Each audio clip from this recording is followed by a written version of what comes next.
So hello and welcome to episode 13. Unlucky 13 now. I actually wanted to try and get episode 13 on at Halloween. Alright. For Halloween, but it never happened, obviously, because we had the cancellations and stuff like that. But anyway, Matt, how's it going? Not bad, mate. Good to be back in. How's yourself? Not too bad. Aye, it's getting cold, that's for sure. Aye, absolutely better the day. So our guest this week is Jim Malcolmson for MOT for Men. How's it going, Jim? Good, how are yous? Aye, great, mate. Thanks for coming in. Great, thank Part you. for the cold, as we're saying. Aye, well, I bought a new cardigan today, so alright. Is that in preparation for the onslaught of winter? So MOT for Men, Jim, do you want to just tell us a wee bit about it? Well, actually, the organisation is called Menself. It's pronounced Menself, but it could be Men's Health, but it stands for Men Encouraging and Nurturing Self-Efficacy to Live Life Fully. So MOT for Men is a service that we offer to men living in Scotland, and it's based on the concept of a vehicle's MOT. Okay. So we put guys through what we call stations. So same as you put your car in the garage for an MOT, they'll check the brakes, the tyres and stuff like that. We do the same. We check the guy's chassis, which is his waist measurement. Then we'll have a discussion around healthy eating and stuff like that, and exercises and the risks involved with being overweight or obese. And then going to things like the oil pressure. Well, that's the only thing that comes close to a kind of medical practice. We take the blood pressure. Okay. The rest it's questionnaires we use. We use 3D models of the male pelvis cut in half to show where the prostate sits in it. And we use that. We relate that to a car's timing belt. We use prosthetic scrotums with lumps in them. Get guys to check for lumps in the scrotum. That's the spark plugs. Okay. And then we use questionnaires for the shock absorbers, which is the coping skills. Questionnaire for manifold, which relates to bowel cancer. We have discussions around the paperwork, which is skin cancer. Trying to think if I've missed any of those. I think that's roughly about. There's nine in total anyway. We've just, hope I can see this, we've just kind of partnering up now with Diabetes Scotland. We're making a new station because a lot of guys have been asking us to include diabetes. But the original programme originated in Australia, and they don't do the diabetes one because the theory behind the programme is not to make it too onerous for men, not too long. Right. But because I worked in Australia for 7 years and I've done that programme on and off for about 6 years of that. But I think what we do now in Scotland, it's called Pit Stop in Australia, but we've enhanced it so much by buying the models. It's more of an educational thing now. We've done it in workplaces and we've done it in group settings. We've been to colleges, but we do it in different formats. If we're doing it in a college, students are in out of class, so we've not got a lot of time there. We do outdoor venues like maybe the Truck Fest, vintage car shows, agricultural shows. Guys come into our gazebos and go through they go through it one by one, but sometimes they congregate in small groups, and that can take anything between 20 minutes and half an hour. But in the group setting, when we get into a workplace or a community group, you're talking 2 hours, 2.5 hours easy. Right. Because guys, that theme that guys don't talk. If the environment's right, guys will talk. We've had other guests say similar, haven't we? Aye. So it's the questionnaires there's 4 questionnaires involved in it, and the questionnaires are made up in conjunction with the World Health Organization, and we explain that to the men before we start because some of the questions for talking for fuel additives, the drinking, we go with the national standards for health, for risky drinking. So we explain to guys that because they'll ask questions that are a bit invasive.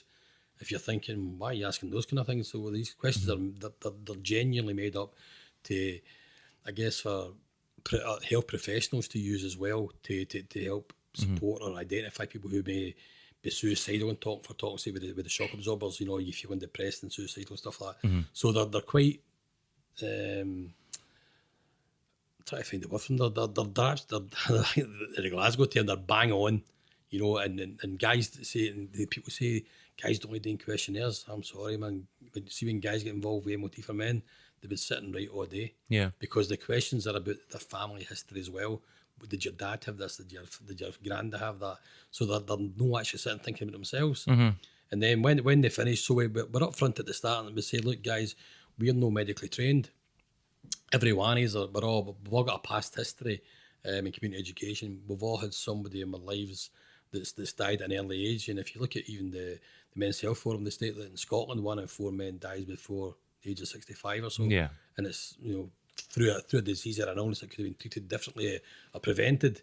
So The life expectancy of the average male in Glasgow is less than 60, isn't it? even less. There's an article a while back about the health levels, the literacy levels of men in terms of health is a lot lower than women. Because if you get into doctor surgeries and even hospitals, it's generally women that's there. And you look at posters on the wall, get into a unit where they're having babies, and the posters are all women holding babies. There's not really a lot of stuff for men there. Yeah. So what we do at the end of the MOT, we kind of have these discussions, get questions, and it's all kind of scoring sheet. So guys either get a sticker at the end that says they're a hot rod, they passed the MOT, or they get one that says they're a banger. And they need more lifestyle changes are made, right? Wow. It doesn't actually say that. We say that, we do that verbally. Aye. But that at the end of it, we always get questions, what do you think I should do? We've had young boys that have told us they've found lumps in their scrotum. And we've said, well, we don't give out advice, right? But if it was me, I'd be going to see my doctor. Think about it this way. If it was your car and your spark plugs, there's no firing right in your car, what would you do? I'd go to the garage. Well, in this case, the garage is your doctor, right, your GP.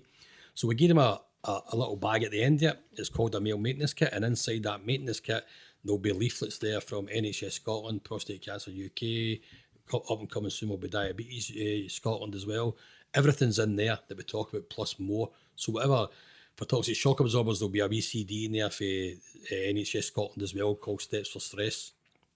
So that's your way of saying, look, guys, that's your wee kit bag there. If you want to call somebody, a lot of guys don't want to go to their doctor for prostate cancer, so there's a number in there for the prostate cancer helpline. They can phone somebody if they want to. So it's all about making changes, and then when they finish it, we've got a wee kind of ticky box table. We say to the guys, right, now you've learned something, because they all learn something new on a day. Because as I say, when we started off and we created the prostate cancer timing belt section, we just all we used at the start was a little medical box that showed you a normal prostate, a prostate that might be slightly enlarged, one that's enlarged, and then two signs of cancer, and one that should that would need to be removed totally for a prostatectomy. And guys were really amazed at that. And then we started getting things like, so where is the prostate? And even me, I was like, kid me on. Then I was like, well, I don't even know what it is. So then we went back online. There's a company, I don't know, can we mention companies now?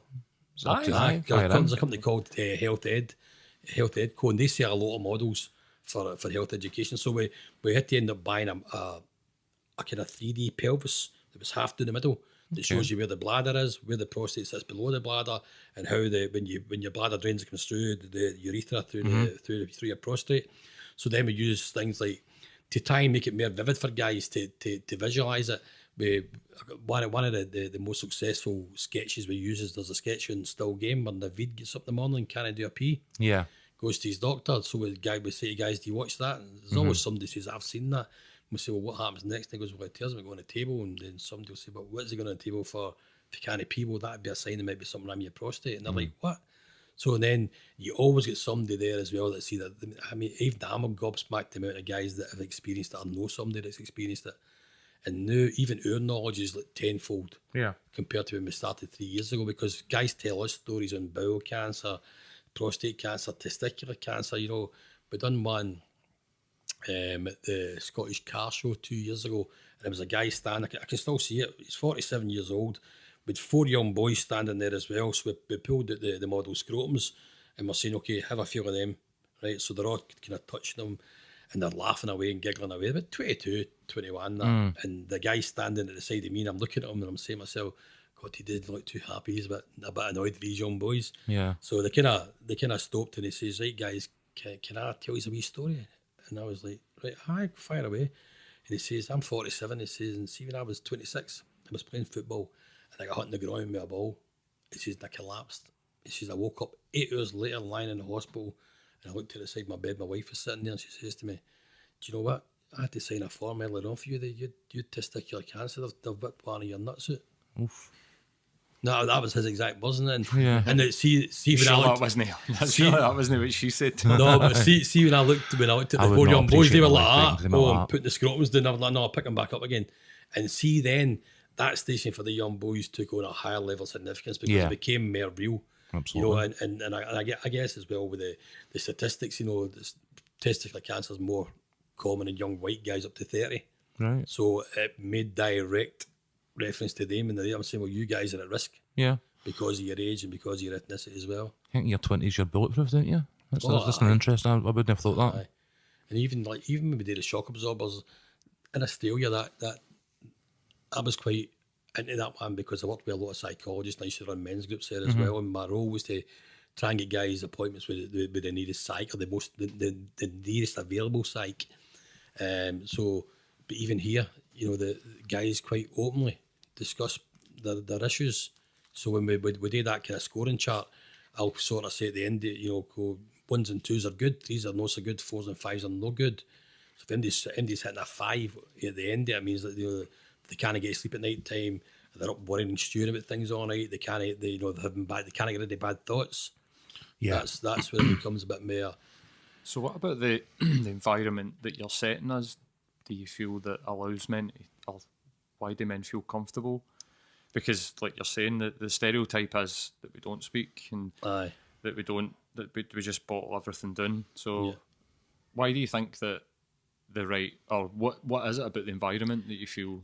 It's the program is the MOT for Men program. The whole concept behind that is you've got to and we've got that in our Articles Association is that we strongly feel that because I knew anyway working in Australia, I put on like 3 or 4 health events here and nobody turned up. Right. So we end up going to the schools, the school fetes, sports days, sports days at the school, sports days at the Aussie Rules, agricultural shows because they're already there. Yeah. So that's the beauty of it. We target places where men already gather. So if you're going to an a good agricultural idea. show, they're there. You're not impinging on their time. It's voluntary. But as soon as they see the MOT for men thing, they're on their Saturday and Sunday. They're doing their own thing. Or if they're in a group setting, they're going to the group for something else. But because it's a mechanical theme, it's like, well, I don't know if we can swear, but Swear away, man. the usual time we get is, what the fuck's this? Aye. And we go, well, come on in and see what the fuck it is. And then that starts the banter. Yeah. And then when we start saying, it's about a car, but it's about, if we just sort of pose questions. If you put your car in for an MOT and it failed, or the guy gave you 3 advisories, what would you do? Yeah. I'd go and get it sorted. Do something about it. Most young guys say, I'd go and buy another motor. And I It's go, not an option, is it really? I just go, I just say, so you take action on it then? Yeah. And he's like, aye, right. So it's the environment is the men's environment. So the scene's already set for, social interaction between men. We did, I went to the gathering at the SECC last February. Okay. The Tuesday and Wednesday. And on the Tuesday night I went out for something to eat, had a couple of pints of Guinness. And when I'm sitting there, I'm saying, right, if it was on the telly, all these guys could be doing an MOT. I'm going to do in a pub. And I targeted one pub in the place I stayed and tuning the guy. I never thought it through because the guy was like at me after, that's my living, I would just close after that. And then I thought, well no, you wouldn't, because I think you'd be heralded because you're promoting responsible drinking. You might get more people coming in, so that's still in the back burner. I would love to get that on the go because I think that'd be a good step forward as well. And I picked my daughter up. She works in a kind of industrial estate in there every Friday and Saturday night. And I saw these young boys screaming around the car park and motors. And I said to my boy last week, he's 13, so I could bring my gazebos along here and just pop it up and do a pop-up MOT. And he went, what if they attack you, Dan? I said, I don't think they would. But, so that, because I think that would be an ideal setting because they're already there, the young boys, and Yeah. so to go back to your question, Paul, it's the setting is what the guys want it to be. If they've got a car show, an agricultural show, we've no managed a golf tournament yet because we could probably do that at the start, but it's the time factor for guys getting through the whole thing. But again, relating that to a college where guys are going in, they'll come in day 2 stations, then they'll go to class and come back out and day after that. Work settings work really well. We've had it in either in directors' boardrooms or we've done it in the factory area. Yeah. And the backdrop is because it's their work, and because what we do with employers, we've had about, I think, about 5 paid contracts in the last year. We've just sort of breaking into that kind of arena, and I negotiate with the workers, the work, and just sort of say, look, going to make sure it's on the guy's paid time. Don't get the guys in earlier Yeah. or later. Pay them, invest them. So for that point of If they've got view, a choice between talking to you and going for lunch, they're going for lunch. aye, I know. So, Aye. but you know, if they're starting work at 6 o'clock, just say to them, "I'll come in at 6 o'clock," but you'll not start your shift to 8 o'clock. Yeah. You start, so you're doing it on, they're doing a program on your time, but it's going to benefit them, but it's going to benefit you, because then if they can get that support, we've had one guy recently we done, his blood pressure was sky high 3 times, and then he went to his doctor after it, and I went back 3 months after it to get some feedback, and he's going to do a wee video for YouTube. His work is now saying to him, look, we didn't realise he had fears about losing money. He didn't want to go to his doctor because he was going to get docked his wages. So now they've given him time off. He's actually gone to the hospital and getting treated now for a kidney infection that even I would never have put that along with high blood pressure. No. That might be ignorant of me saying that, I don't know. But that's the kind of things we're getting with workplaces. So it came out, if it's a workplace, what gets them talking is we're up front at the start and say, information we get here is not going back to your employer. We're not here trying to diagnose you with a cancer or try and get you information off you so your boss can sack you, because a lot of them they are scared about that, you know, because they're not used to. Where you're working, they're not used to. They're not used to like being, you know, people investing in their health and well-being. And a lot of the HR people we talk to, they've all got, the most works have got something on every year because of their corporate responsibilities and such like that. But their health days are all about massage and wee head massages. So we have done a couple. We've done a couple this year where we've expected 15, 20 guys coming in and only 4 or 5 come in. Right. Which is a bit down for us because we've still got to charge the company, but at the end of the day, it's their responsibility to get the guys there. But the feedback we're giving back to one of our contractors, she says, I think we'll be getting you back in the whole year.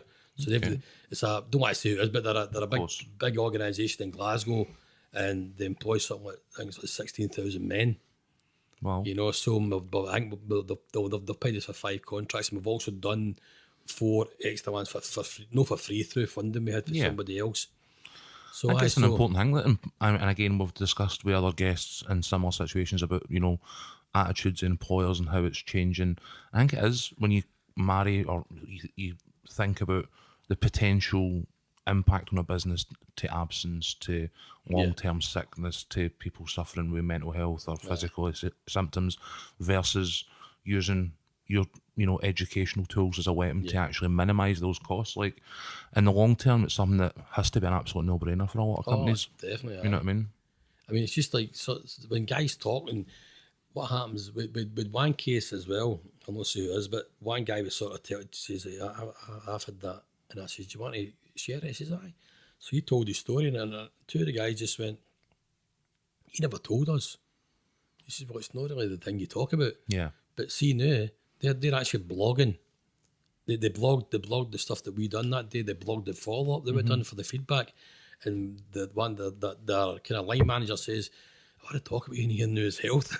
You know, what you didn't eat that, we didn't drink that. Have you checked your scrotum recently and all that kind of stuff? So that the message is getting through, and that's what I kind of hope it's going to go. I'm a bit grateful nobody in my office is asking about my scrotum, to be honest with you. they don't sort of say all that. But as it's amazing, you go to some guys like, do you check your scrotum regular basis? I mean, the amount of guys that say no is unbelievable. And the ones that say aye, we sort of say, do you want to show us how it's done? Okay. You know, so that gets a bit of laughter and all that. Only one time we did get a guy pull his joggies, and I was like, no. Because he said, not a live demonstration. Aye, it was in a community centre, and it was a younger guy says, how am I going to know if I've got a lump down there? And I said, well, use these scrotum. And his mate went, I'll show you, I got one last week. And he's popping, I says, you can't do that. Right, because there's people in the community centre, and he says, I'll get in that room. And aye, 2 of them in the room. He's the community being like, oh, you see the size of the lump he's got. But honestly, I mean, with that particular man, you'd be amazed the amount of guys. That's kind of cool that people, if you provide that safe space, that environment for them, actually feel like they can. Well, that's the thing. You know, it is their space anyway, because if it's in a community centre, they're going there for their group. They're getting support for other things in their life, whether it be drug recovery, alcohol recovery, or maybe they're a carer or something like that. They're just gone there for whatever. But even when we're doing open events, when the hilarity starts, that's when somebody says, I've got that, and it just takes on it's just so powerful. Something just breaks the ice in a lot of cases, maybe. Something like that would maybe break the ice and get the chat moving. We had one recently, just in August there. The guy was about 78, and he came here, and that. So, and a kind of an open event when it's for 2 gazebos set up and we're stuff and all that. What happens? The guys come in at the side, they'll register and then they'll go through the different stations. So that I tend to wait till there's 3 or 4 guys. So we get a wee audience and I can do. I'll do the timing belt one, and the testicles, because they kind of link in each other. Because that, but earlier the last 18 months we've had guys saying, so what does the prostate do? What's its function? So then that had to then automatically go into an educational series where we talk about, okay, well so let's go back to your testicles. This bit here is called your epididymis. It stores your sperm. It goes up through the vas deferens through the back. That's the bit where the guys get the tube cut. If they have the vasectomy, it makes a vast difference. And it's called the vas deferens, so that cracks a bit of hilarity. And then we get through, because you get a lot of guys with particularly prostate cancer, younger guys, and one in particular was a young boy. He was about 26, I'm sure he was, and he said, I'm not doing that, man, I'm too young. Yeah. I says, fair dues. So he stood and listened to it. And so it was, we're just talking away and we're explaining. So one of the risk factors for prostate cancer or, infected prostates could be a family history if your dad's got it or your brother, right? So that's the kind of facts these days. So he's standing there. So it was kind of older guys that were doing it and were saying, so if you get to the point where it's a prostatectomy and if you don't get it removed, it's a possibility that the cancer can spread and it's going to kill you. So man's attitude is, well, it's going to kill us, fair dues. A lot of people have got that attitude, who cares? Yeah. And then I says, so then we went on to, well, if you manage to, if you come through surgery or whatever and you're on the road to recovery, we talk about the erectile dysfunction and stuff like that and the effect it can have on your quality of sex life. And then the young boy just turned and went, what do you mean? Aye, right? Because all of a sudden it's affected him. Because he's only 26 though, that's fair dues. But then when the guys went away, he says to me, what do you think I should do? He says, because my dad's got prostate cancer. And I was like, well, that's one of the main risk factors. You might know about risk right now, but if it was me, I says I'd be reading the stuff we're going to give in a male maintenance kit that clearly tells you, go and see your GP and get it on the radar. So in that particular instance, we done a follow-up with that clientele. We couldn't go back and get feedback after them because you're not guaranteed the student or who was there. We're not guaranteed they're going to be there. So we get sometimes if it's a support group we're going to, we know the guys are going to the support group, like men's sheds. We know the guys are going to go there, so we don't take names after them. We go back in a month's time and stay face to face. Okay, you want to fill in this survey.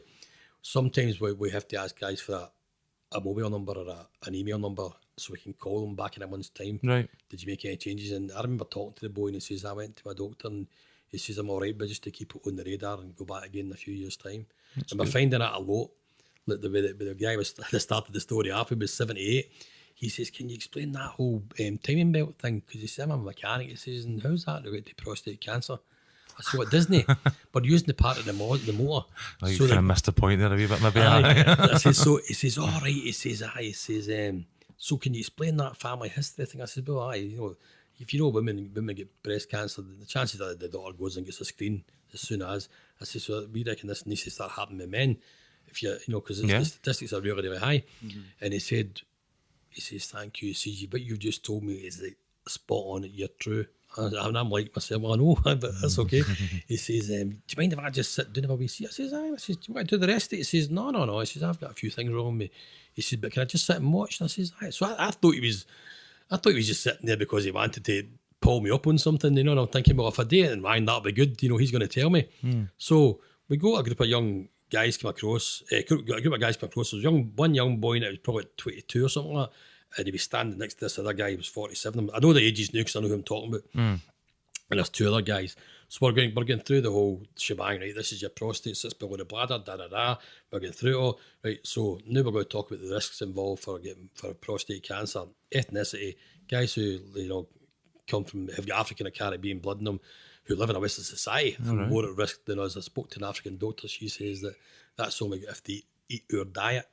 So for men, your diet's got a lot to do with it. Like most cancer, if you're eating like red meat, and that kind of that saturated fat levels, if you're eating that consistently 3, 4, 5 times a week through your whole life, then you're going to increase, the risk of getting cancer and stuff like that. Okay. So then the other one's your age. So we go with the national standards 50, but we've had, the youngest guy I've heard it is 36, and we've had 2 guys at 43 and 49. Then they tell their experiences of how they've went through it. They've had No cancer, but they've gone through like enlarged prostates, kind of like similar to Navid and stuff like that. And so they'll tell us they've been treated by medication, and other ones have no. So we tell all these stories that other guys have told us, and then we come to the last part and say, so family history, is there any family history in your life with prostate cancer? And the guy on my left says, he looked through like that, he looked by me and he says, yeah, my dad's got it. And I looked at the next boy, I said, what about you? And he said, well, that's my dad. And I just heard this voice just shouted, bingo! And I turned around like that, and it was the old guy behind me. He says, that's my son, and that's my grandson. He says, I've been telling him for weeks to go to the doctor, and he won't go. He says, now there's that guy telling you the same thing. And I'm saying, well, we're only passing on the facts. Yeah. So I know for a fact that they two did go to their GP. The young boy was told he was okay now, but the other guy was told to come back 6 months just to monitor because he was like 47. Right. So he's a wee bit concerned that his PSA level was 5, so they say up to 4 is kind of normal. Right. And his is up to 5. I've even been for a PSA myself because I had a sore back for a long time, and again with 2 stories, two men died with prostate cancer, and the only sign in the head was a sore back. So there's a lot of things out there that men are really unaware. Yeah. So I think from your point of view is we've only ever been questioned once about our expertise or how we qualify to deliver this. Well, the programme it's not set up to be a medical programme, it's set up to be a community engagement programme. It's an wellness programme. Aye. And the basic thing you need for that is to be able to strike up relationships instantaneously with somebody in public. So we've all got that. You know, and when the guy said to me, it was a kind of Dragon's Den type thing. I was going to try and get a £15,000 grant, Okay. so that I could get a wee bit of salary off it and pay for a first van or pay part of it. And the guy said, so should doctors not be doing this? And I said, well, my plan is further down the line, 3-4 years time. If we can get to a point where doctors will endorse our programme and come along, then we'll take it on a higher level of significance, because then guys can get access on the spot if they've got an issue with certain things, and that would take it far further along. I said, where I see it just now is if you can imagine a ladder, and then halfway up the ladder, that's guys going in to see their doctor. We're at the bottom getting guys on the ladder. Mm-hmm. Right. And we state very clearly at the very start, look guys, we're no promoting here, go to your doctor.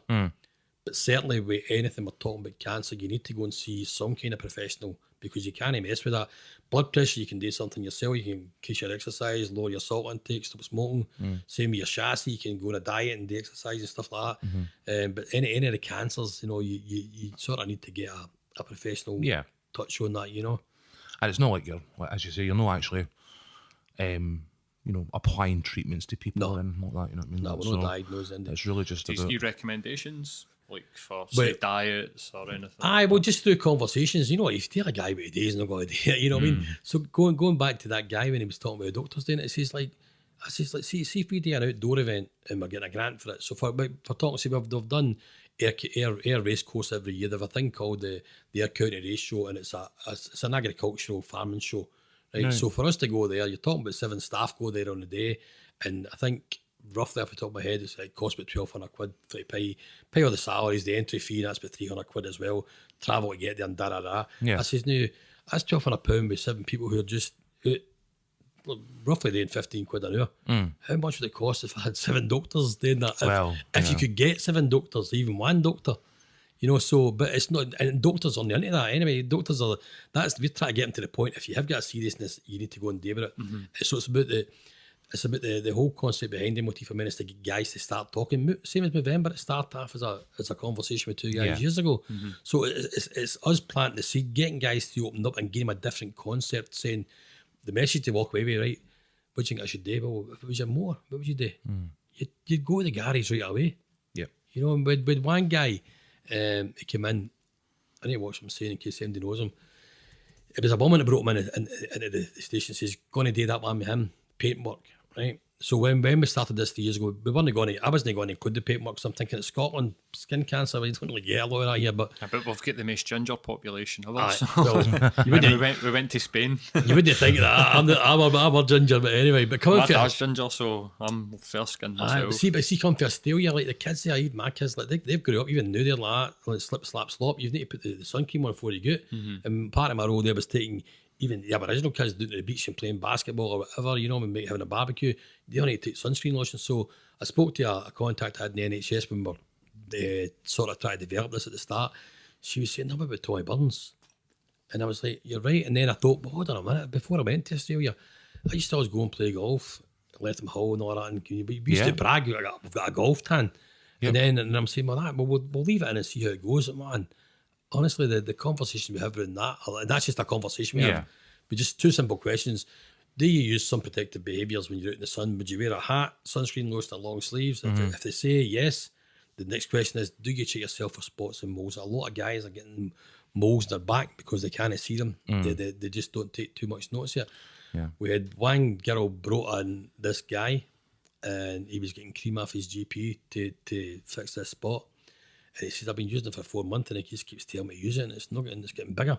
I don't know what to do with it. And his pal says, look, I've told him to go to the hospital. I've got a friend who works in there.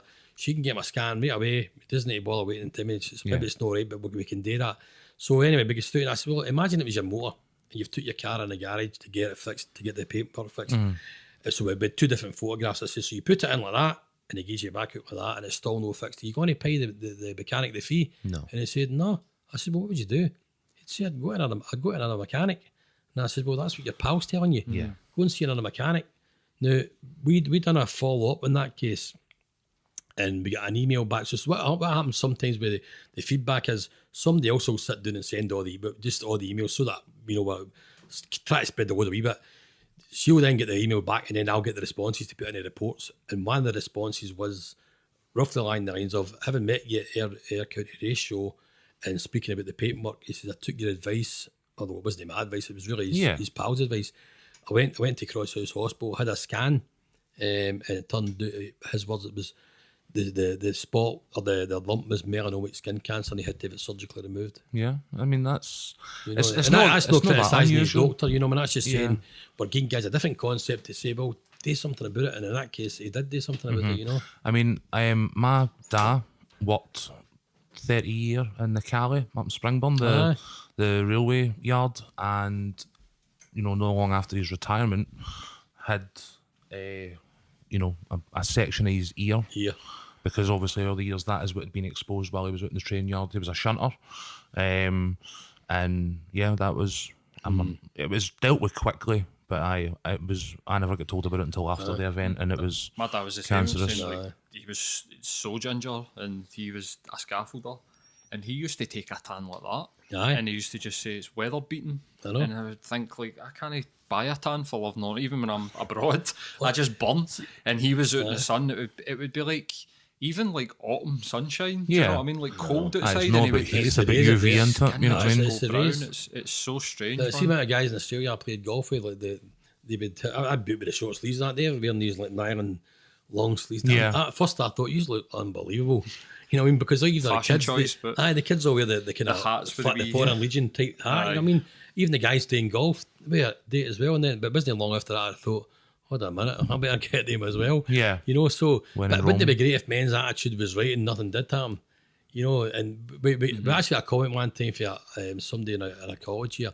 Why don't you do that for women? I says, well, we could do it for women. I says, but we probably wouldn't get much people taking it because like you wouldn't learn much from it because you've already got your acting gear. You know, and to give you an analogy with that, we were doing the skin cancer one time in a group in a workplace. And the guy says, can I tell a wee story about that? And I says, he says, see, about 3 weeks ago, he says, come up in the morning, my wife had a mark on her horn, just between her thumb and her finger there. He says, she kept looking and rubbing it and going, look at that. And I'm going to go to the hospital with that. That's not his real name, Tom. They know about the hospital. And then so she went to the doctor, and it turned out it was skin cancer. And he says to me, and all his pals, he says, I would have just rubbed it off with a matchbox. Aye, but it turned out it was a form of skin cancer. And honestly, sandpaper. I run a men's group in Australia, right? And one guy says, "Can you buy that men's magazine?" I'm not saying which one. There's a men's magazine it's global, right? Comes out every week. But I read it and it's 2 so it doesn't make any odds. So this guy was saying, "Look at this article in here. Gaffer tape, right? Gaffer tape you use for it." So at that time in Geraldton, this guy had made a canoe out of gaffer tape and was canoeing up and down the Indian Ocean, mate, right? It was brilliant. He says, "But read the article, Jim. It's gaffer tape for spots and moles. So you put the gaffer tape at the spot and it strangles the oxygen towards it and it goes away." And I thought, aye, right. And he was doing it. And I was like, why would you do that? And that's just a man's attitude, you know. You do things, you know. It really can do, I mean, this has always been a catchphrase of mine over the years. Like they fixed the space station where, you know what I mean? But, you know, but they've just got skincare is a new one on me, so it does literally everything though. There's a lot of guys into like no day medicine as well. We've met a few guys and there's a lot of views out there about, you know, just like herbal remedies and stuff like that. Right. So although guys are maybe not going to a doctor, we've met quite a few guys that are doing other things and they're sharing stories as well that seems to be working for them. So you can't really question that. It's almost like when I've done a couple of things like that, and it's almost like you don't want to. It's almost fear, like what's actually underneath, what's going on. Like I think for me, like I mean, I suffered with a bad back for like 6 months, 9 months one time, and I went to the doctor and they sent me physio and I had a trapped nerve in my spine. And they said to me, like, we can't actually believe that you've went this long. Like, it's actually incredible. Like, you're an idiot. You're such a fucking idiot. Because you don't know. And that's why we end up, we've got 3D models that shows you the effects of alcohol and the effects of smoking on your internal organs. We done a recovery group one time and the guy says to me, "I got a lot of help in here to deal with, you know, with recovery." He said, "But now I can see your model on the alcohol, the damage is done to my liver. Now I've got a visual." He says, "I never even knew my liver even looked like that." He said, "But now I can see that. I can see my lungs there where I've smoked my whole life as well." And so when you give guys a visual, and that's how with the MOT for men is we're using these models and saying, well, if that was your spark plugs or if that was your prostate and it's happening there, what would you do with it? It gives them something else so it's no them. It's a motor, so they're more willing to pay attention to it and go and take it on board. Don't get me wrong, there's a lot of guys into motors. Some of them don't I get think the it. analogy is really powerful though, because even if you don't own a motor, like you still know that if you hear a noise, that's the first thing anybody would be like, get it seen to, because if the longer it goes on, the worse it's going to get. So I think that the analogy is really powerful. And it's also getting the message across at the end of the day. We don't really want. We're not there to make guys fail the test. If they fail, they fail. There's nothing we can do with that. But we'll try and pass them on as many stations as possible. We might go, for talk's sake, so let's say the manifold relates to bowel cancer. So there's like 9 questions there. 7's on the risk factor. So there's nothing. For talk's sake, if a risk factor is your age, there's nothing you can do with that. No. Right. But if you're eating red meat or if you're smoking, right. So let's say they'll fail the risk factors, right, and then the symptoms. They might not be showing any symptoms of bowel cancer, so that'd be a half and half. So we say, well, is that a pass or a fail? So we'll say, okay, what we'll do here is we'll give you a pass, but but your advisory is to cut down your red meat, cut down your salt intake or whatever, you know. So although each station is a pass and a fail, somebody might get a pass on it, but the advisory, for talk's sake, what we do just as a mandatory thing, because I think it's just important that we reiterate the whole thing about testicular cancer. Everybody gets a mandatory advisory. Be more aware of the normal looking through your testicles. Then we demonstrate, here's the best way to do it. You do it after a bath or a shower, your finger and thumb, roll them around your testicles and check. Then I just tell the truth. I just go, well, look, I can't do that because of my belly. I'm too fat. I've got to lie down in the bathroom there in my bed, and then that you get a bit of laughter then. And then we just sort of say, like, you know, so go home the night or the morning, have a good feel of your testicles, the whole scrotum, because we've had stories with guys with 3 lumps, 5 lumps, 12 lumps. With one guy told us a story one time with 26 lumps. And the amount, honestly, and basically all we do with that station is we just say, look, guys, you'd be amazed at how common it is. It's really, really common for guys to find lumps in their scrotum. We're finding it. The research shows that as well. Right. But what's not as common as guys going and finding it with his. Right. You just need to get it checked. Yeah. Like, they're scared. There's a high percentage that it's no cancer. Yeah. I think testicular cancer now, I think the last stats I see, it only accounts for something like 3%. of deaths in men. Right. Because the treatments are far more advanced, but it's about early detection. And the guy with the 26 was telling the story that how he ended up going and getting checked out was he knew he had lumps there, but he just started taking Valium and drinking all that, and his words was he just bottled it, and never done nothing. It's mental, isn't it? He just kept getting prescription after prescription, and then one time he went to see his doctor, and his doctor had retired, and he never knew because he hadn't been for a whatever, Right. couple of weeks or a month or whatever. And then the new doctor says, "Well, I'm just looking at your file. Why are you taking all this stuff?" And he says, "Well, I'm just taking it." And he's like, "Well, I want to check out." And he says, "Well, because a new doctor, I just told him, look, I found these lumps a while back." Aye. So he sent it for an ultrasound. The results came back: 26 lumps. 2 of them were his testicles, 6 of them were cysts, and the rest were a body of fluid. Not one of them was cancerous.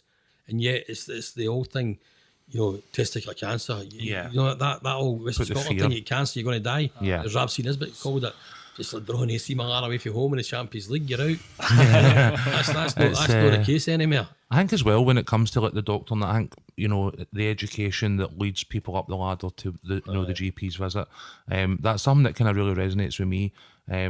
Again, my experience, I had a abscess. I was telling people in my back. It was in my backside, and obviously I had that for like 18 months and was just like, no. And every 6 weeks or so, it would fill up, it would pop, it would go away. 6 weeks later, it would just go round and round in circles. It was pretty disgusting. And I just didn't have any sort of point of reference for how to deal with it. Went to the GP eventually. And I think for then on, then I don't ever, that's no, that traditional male thing about no visiting a GP or no seeing a doctor isn't there anymore because of the manner in which they sort of dealt with it. I'd been poked and prodded that much, or the 6 weeks after it, the actual fear I'd taken that step just disappears, and that you realise, I think, how unnecessary that discomfort it was in the first place. You know what I mean? It's a predominantly British thing. Because, it's certainly in like popular culture, you see a lot more American people will go and get like checked up.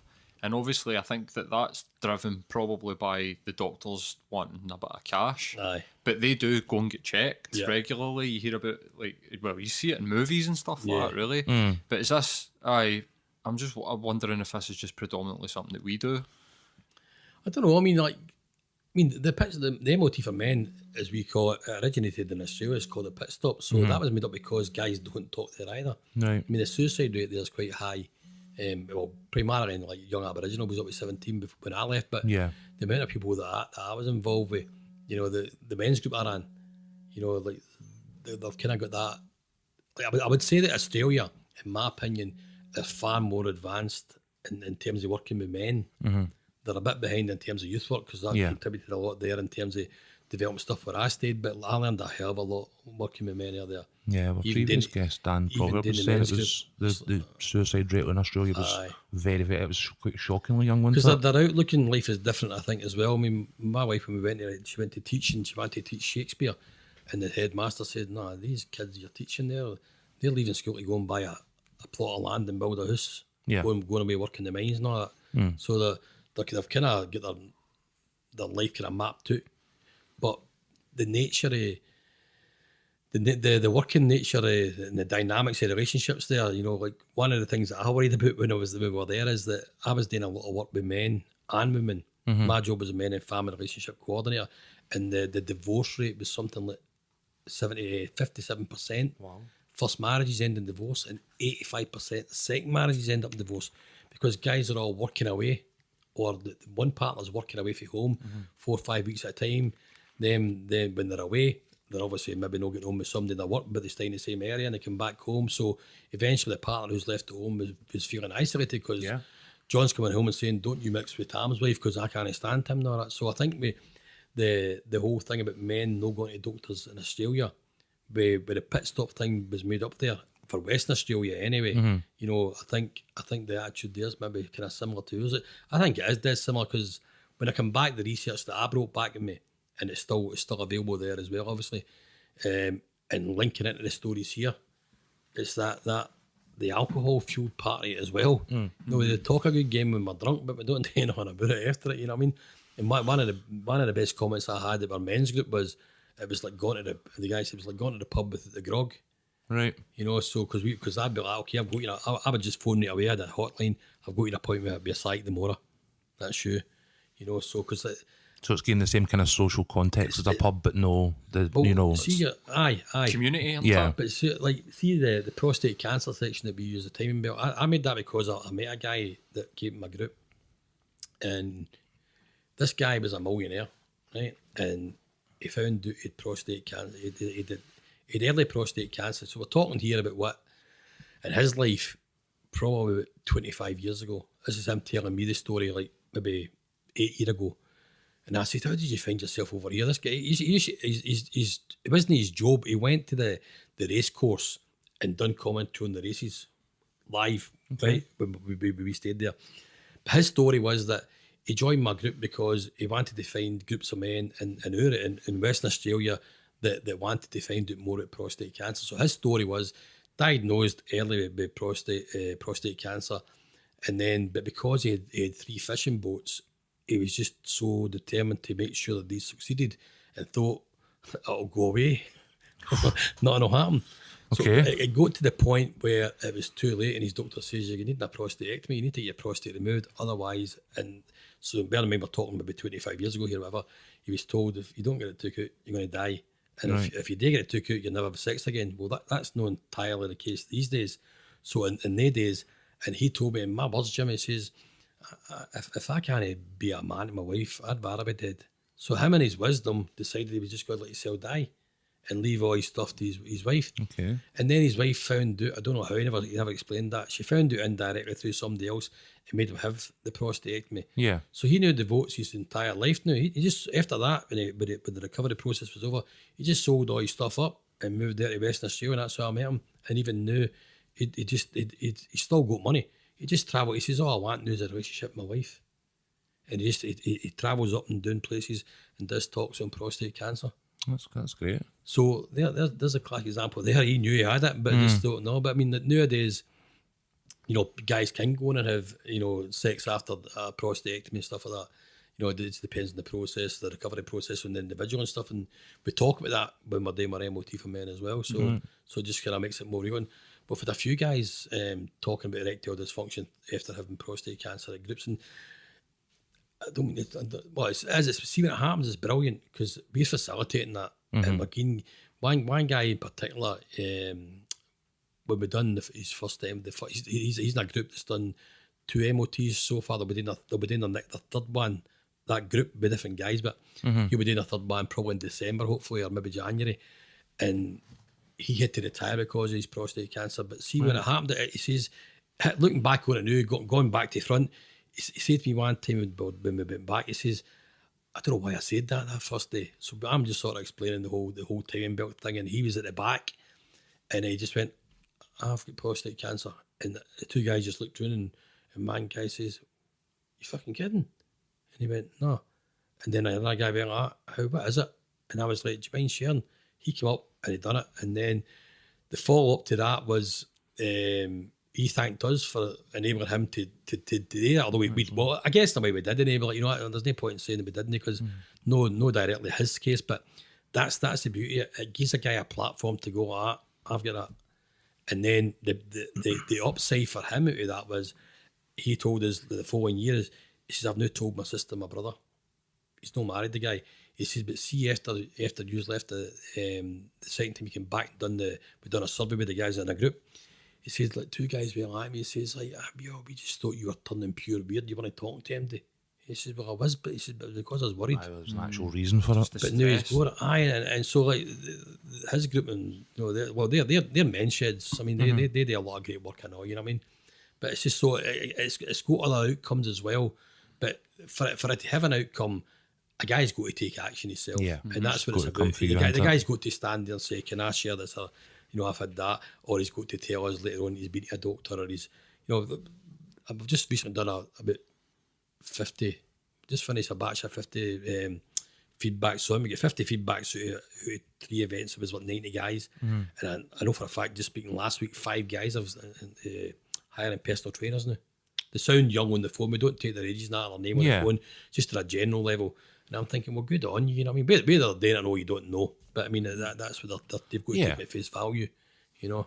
And you're giving them options as well. I mean, it's about, as you say, the education that will then lead to the action. And if it's maybe no now, it will be later. You've got to imagine, you know. Aye, it plants that seed. Well, certainly. that's the beauty. That is kind of. I mean, like, there's a lot of information going about it now. But I mean, for them to listen, I'm quite heavy. I'm 18 stone and I'm about 5'2" or something. If I'd known, you know, in the Rod Stewart's was, if I'd known them what I know now, I wouldn't be this size. Yeah. You know what I mean? Because even in Australia, I love my steak, my barbecue, but I've still got the barbecue now, but I don't really use it a lot as what I used to. Because again, you get the same opportunity here, do you? Apart from the fact I can't afford them. But it's just that you need to be more aware now of the amount of stuff that you're eating and the different types of stuff that you're taking on board, you know? Yeah. If anybody can hear noises, by the way, there's a cat trying to invade the room. One of many cats. Kicked him away for the door. I find it incredible that a guy couldn't tell, and I'm this guy though, but I couldn't. You can't tell your best pals and your sister and your brother something like that, but you feel comfortable getting up in front of a room in front full of people and talking about it, and I find that incredible. Really, but as I said, I'm that guy. You know what I mean? I'd happily sit and tell a stranger everything. We've covered before in previous episodes. I'm in the same boat where I would always, and as a first protocol, seek out somebody that But I don't know. I put it down to sometimes it's that kind of macho, that male thing. I know about this. But then before they know it, they've said it, and then but you get there when they get the solemn face and the tail. I sort of inside, but if it's at my station, I just go, yes. I watch the faces of other people, especially younger guys, because like they need to get their acting gear. You know, even at a different context, men need to start telling their boys they love them a lot quicker, and starting, you know, because like my dad, my mother passed away. That was the first time my dad told me he loved me. I tell my son every day, and Yeah. you know, we're not scared to do that these days, and I think that's the kind of the whole education for men. I mean, when we just started to do it, I went to a presentation to a community group, and this woman says, I know it's kind of like we need to re-educate men and all this, isn't it? And I says, well, you're making an assumption that men are educated. Are educated in the first place? Well, no educated in that. 100%. No, Absolutely if you not. look at there's a piece of research done, I think it was the Telegraph that printed it, and again, we're talking about, say, earlier on, but the levels of health literacy men have. You know, and one of your slogans is trying to normalise services for men. Okay. You know, because like guys are not used to, you know, getting in and opening up and saying, can I get an appointment? Because like, even with the male maintenance kit, we had a phone call back for, I think it was the Heart and Stroke Foundation. Why are you asking for so many leaflets? And I said, well, because we're targeting 1,000 men this year, so we want to give each man one of them. I says, and, Yeah. you know, I realise it might be a drain on your resources, but I go to libraries and doctors' surgeries and, you know, just to drop things off anywhere, or sometimes I go myself for an appointment. I see these things lying there and they're lying there out and they're gathering dust. At least if we get them, they're going to the intended recipients. Actively being Whether they read used. them or no. Yeah. You know, and so we even with the male maintenance kit, so say we're doing an outdoor event at the Ingolston Car Show or something like that, or Air Race Course or Games, like vintage car show. Yeah. We'll have a target in mind if we go. So we'll try and get 40 guys, because if we get funded for it, you need to tell them how many men you're going to get. So we make up 40 bags if it's 40 guys we're targeting. So 40 male maintenance kits, that's one for each guy that does an MOT. Then we'll make up an extra 10, right, for them. But then we'll also make up, so for making 50 up, we'll say we'll make another 50 up for women. Mm-hmm. And then we'll have somebody there on a day who'll target women walking past, because women come in a lot and on, they want to get involved and look at things, and we say, okay, so but even just somebody walking past, we'll go with that. Because women like getting things. There you go, we'll say, what's that? It's a male maintenance kit. Oh, aye. You'll not read it. So take it home, leave it in the house, and when he says to you, did you bring that in? Just deny all knowledge. Just leave it there long enough to somebody he thinks, I must have picked it up somewhere, and then he might read it. You know? Aye. It's probably some good advice, by the way. Aye, well, we kind of stumbled on that in Australia when I went to a school. We set up this big stall with all these leaflets out, me and this guy Peter, and not one guy came near us. Woman came here, and this woman says, "Get to me and I'll take it to my man." That, and then so we went away for a hot dog. As soon as we went for a hot dog, was it 4 guys there at the stall? And that's how to do it. Don't get, either stay away or get somebody else to get it. Aye, that's it. And I think, like you were saying, it's this macho-ness. I think it's definitely like a lot of that involved. I think a lot of it's like sort of shame. We shame people, don't we? It's like it's seen as weakness. It's almost that's like, it. you know what I mean? When I was growing up, my dad tried to instill sort of like a sense of like manliness into me is the complete fucking opposite of what I'm like as a Well, person. that's- Do you know aye. what I mean? And like That's you're it. saying, like parents telling their kids that they love them. I spoke to a guy, told me that he had to have a word with his dad because the way he spoke to his son, and just said to him, if you go speak to him the same way that you spoke to me when I was away, and you won't be getting anywhere fucking near him. And I think that's bang on. Do you know what I mean? And if you look back at generations, like probably my dad's dad never told I never met my granddad, but my dad's dad died when my dad went to the shop for him for cigarettes, came back and he was dead in the chair. But my dad didn't believe it because part of that was his trick. Said my dad at the shop all the time, kid on his deed all the time. That was only remember my dad had his dad. So he never had that he never got showed these skills or the characteristics to be a man. I mean, if you get a chance to look at our logo has got we're called Menself Plus, but try to be a wee bit smart and make a logo around the plus. So we've got 4 triangles on the side, and inside it will make a plus sign. But inside the triangles you've got a K, an L, an M, and a W, and that's the king, warrior, lover, magician. I mean, we don't use it the MOT thing, but certainly we've been supporting a men's group for a wee while, and we're trying to break into the men's group. We've just got money after the Wesleyan trusted to restart a men's group in East End of Glasgow in our new office in Westminster. We'll start that in January. Excellent. And that'll be just getting guys to come together. No real specific reason. Tackling isolation, I guess, at the start, aye. But I'll have a programme of things in place that we can use. But behind that will be, for me and for our directors, it's about using these king, warrior, lover, magician. It's about the role models you're exposed to when you're younger. Then the chances are you'll either be that person, the same role. So if you grow up and your father's working all the time, so he's a good king, then chances are you'll take on board the characteristics as well. But if he's a bad king, there's a chance you might take on. I think nowadays it might be a wee bit different because young people now have got even more identity themselves by the internet and all that kind of stuff. But it's still kind of relevant. You grow up, for a lot of men, even my age, the most significant male in your life might not even be your dad. It could be somebody else.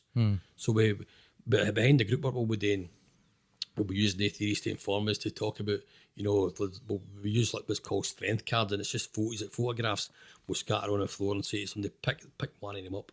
So it'll be different photographs of men doing different things, whether it be football or fishing or just playing with a kid, and we'll say, who does that remind you? And then through that we can identify he's talking about somebody was a good magician, somebody was a good lover. So maybe a good lover would be somebody who takes care of his partner and their kids, but a bad one would be somebody who maybe abusing their kid or the family and stuff like that, drinking too much. So there's other things we've got to go. We're trying not to be a kind of have just one arrow for kind of thing, So that's where logo, there's stuff in it behind that as well. I think it's really important for people. I mean, I know that it was for me, like sort of becoming an adult. I mean, I don't think I became an adult until I was in my 30s, if I'm being honest. I'm 15 and I'm still But what was really important for me was considering what type of person that my dad was, and then what type of person that I was, and how I define myself away from that. Like, because when I grew up in Carntine. I'm from Parkhead. So, and my dad grew up in Duke Street, and like you're saying, I mean, my dad's dad was probably quite violent, or I know he was quite violent, and then my dad was less violent, and then I'm less violent. Do you know what I mean? But it almost like spoke to me, the way that my dad's attitude towards me almost made me feel like I wasn't a man. Yeah. Do you know what I mean? It demasculated me because I'm an emotional person. Like I'll cry like that. Do you know what I mean? But my dad was that intimidated the fuck out of my dad. I could tell that because he couldn't do that. Because it's not his norm. We had a guy in my men's group in Australia, and I always remember some guys will come in and they'll tell you why they're coming, right? And the other guys don't. So with this guy, and he fancied the psychologist, no doubt about it, right? But I was like, you can't go there, right? But that was the reason why he came. And then after about a year, it kind of opened up. He was. I didn't realise he was only 50, but he looked about 70. I mean, his skin was all wrinkled like you wouldn't believe because of the sun. And he looked like a Viking. He had a white beard, but his descendancy was Swedish. Okay. So it came to the point that he opened up to me one day and he says, I've got a son. He says, it was me and my best pal years ago. It just sort of happened. She was in a bit of a downturn, and it happened. He says, and then after she found out she's pregnant, she says to me, look, was a big mistake. I really don't want you in anyone's life, but please don't take it. So cut a long story short, he decided to leave, came to where I was staying. He was then abused with his sister and all that. He left, and then he came back, and then he joined our men's group, and a bag of knowledge. Every time I had a sore neck or something, he's like, get in the ocean. Get in the ocean. That's what that was his thing. The ocean and garlic. So anyway, this one time we're out doing a bit of hill walking, we spot all these beautiful big red kangaroos bouncing along the distance. We're standing and watching it. I said, that's awesome, isn't it? And he says, aye. And he says, I'm leaving in 2 weeks' time. I'm going to, where was his? It was down near Mandurah, down by Perth. I'm going down to see my kid. I said, what age is she? He's like 15. I said, all right. He says, I never ever told you why I came to the men's group dinner. I says, no, that's your prerogative. He says, no, I want to tell you. I says, go ahead. He says, look at my skin. He says, I'm only 50. He says, my skin is like that because see my dad, he says, I'd come home from school, my dad would be like, get out and play. He'd throw me out the back. He says, it was roasting, no protection, just go out. He says, so my skin just dried out. He says, that's what my dad done me. He says, but every time sports day was on at school, so in Australia they're big on sports. Yeah. He would turn up for the cricket gym. I was shit at cricket. Turn up for Aussie rules. I was shit at Aussie rules. Turn up for the basketball. I was shit at basketball. He says, even enrolled me in netball for my mother. He says, I hated that. He says, but you know what, Jim? He says, I don't understand why. He says, my dad was Swedish. He says, I played for the school soccer team in goal. He says, I was a fucking brilliant goalie. And he never once came in and watched me play that. He said, I came to the group because I fucking hate my dad. You know what I mean? And I know that's why we're not here. I'm getting a wee bit emotional as well, you know what I mean? Absolutely. That's the thing I'm talking about. You know, we're going to have this men's group in Parkhead. It's going to be visible. It's in an old school. There's a lot of great work going on that I know in the East End of Glasgow, and undoubtedly there'll be over the whole of Britain. But some of it's quite hidden. And sometimes that suits men that they don't want people to know. Like my first men's group was in an old railway station, and guys were like, we went out here now after a year, right? So I worked for the Catholic Church, and they owned everything in Geraldton, but the only place available was a shop at the corner as an entrance to a mall. And no sooner had we took that for a men's group, we were opened a Monday afternoon, Monday night, Wednesday afternoon, Wednesday night, Friday afternoon, Friday night. Then I'd go and take some and go and play golf on a Saturday and Sunday. That was part of my job, to go and play golf. I got to get them in the house because I've got depression, anxiety and all that. No sooner had we opened up in our new place, 2 shops down, a sex shop opens up. And my bosses and nuns giving it, we need to move, you know, that. And I was like, well, okay. And then the head psych for Poland, she's a big, brilliant psychologist. She's like, no. If the men want to go there, that's good for the men.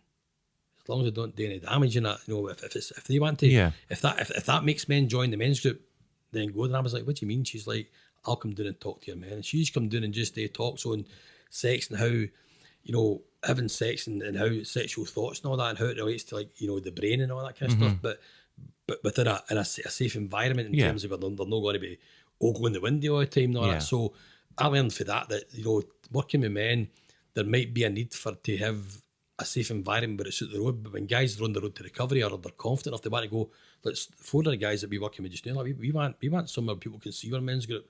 Yeah. You know, so we don't want to hide anymore. And I was like, well, fair enough. I think that's indicative of a change in how, and again, you know, previous notions of masculinity, how, you know, as the generations pass, it becomes less and less what it used to be, as you were saying.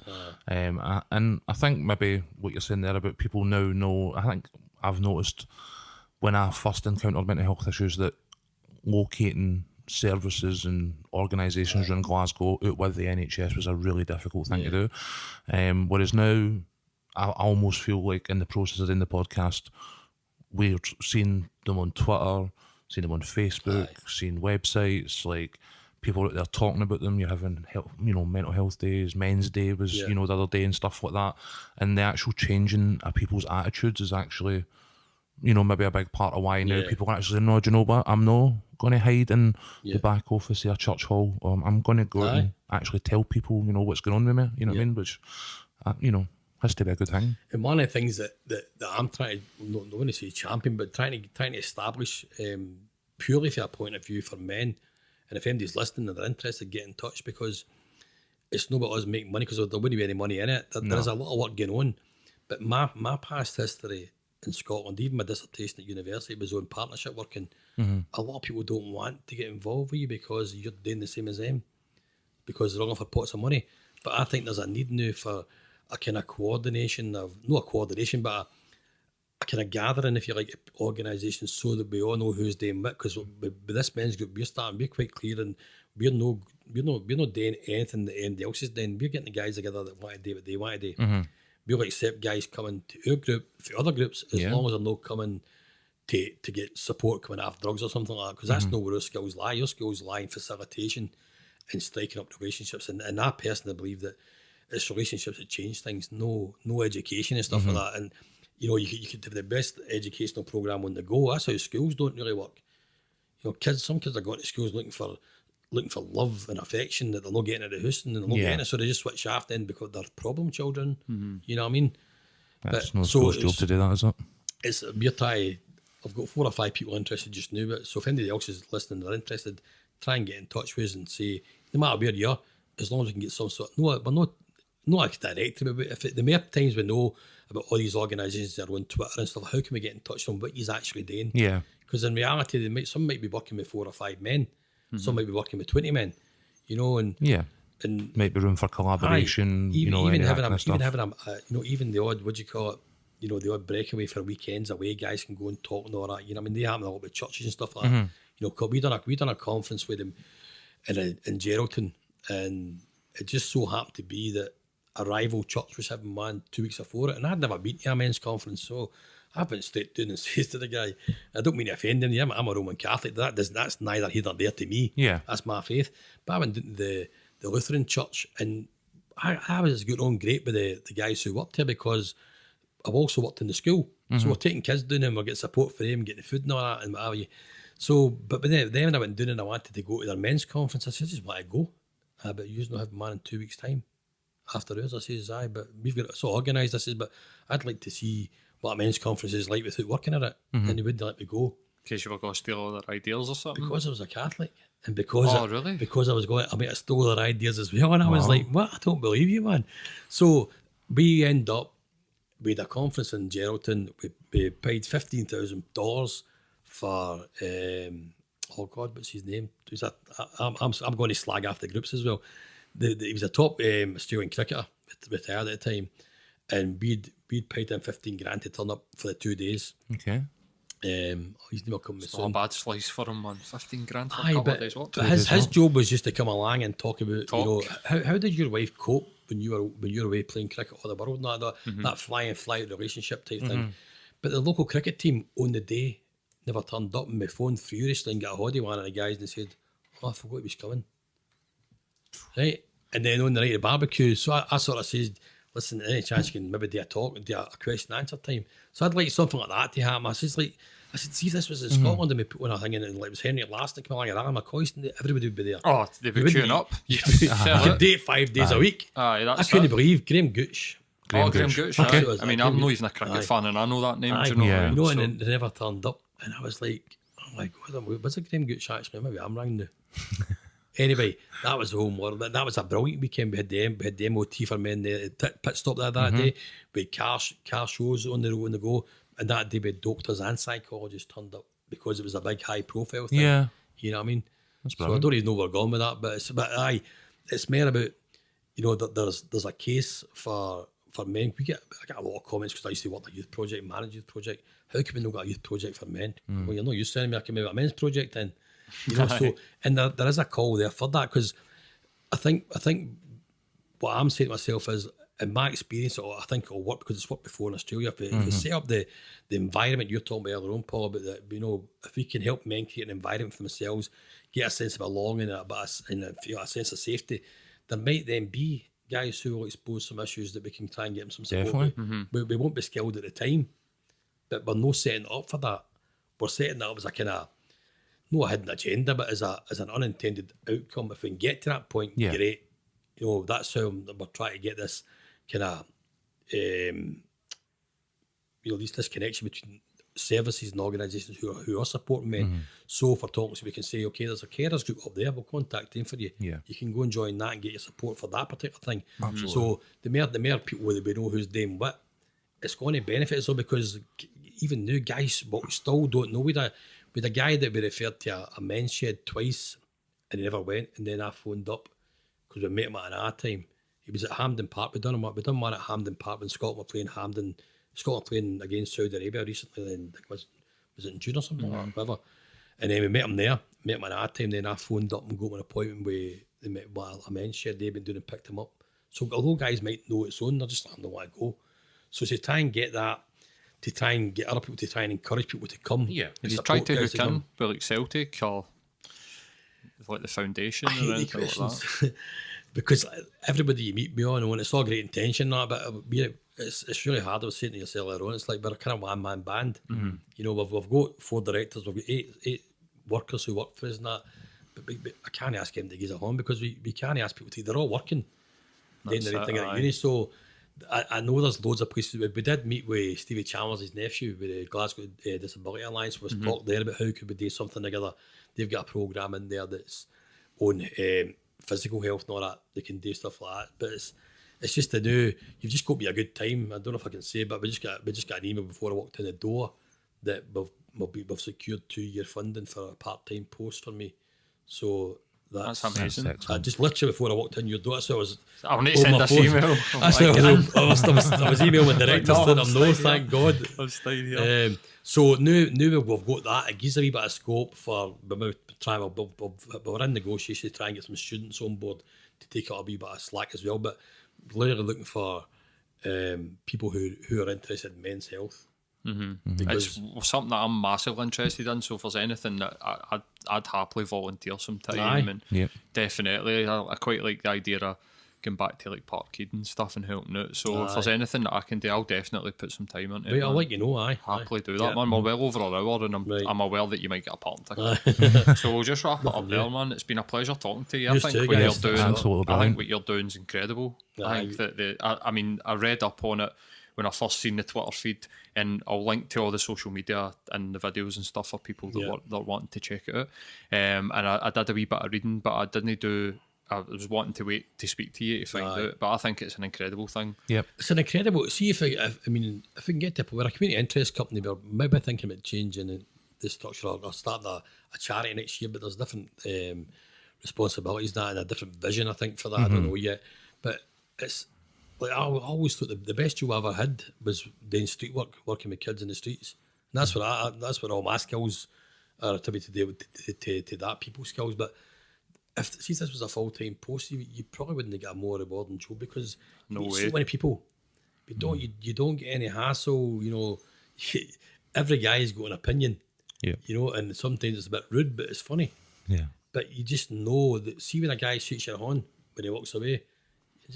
Honestly, I don't want to be like, you know, whatever, but I just thank God for it because most things I've done in my life, it's not been for me. I'm not this because I want to do it. I couldn't get a job when I came back for Australia, even with my CV.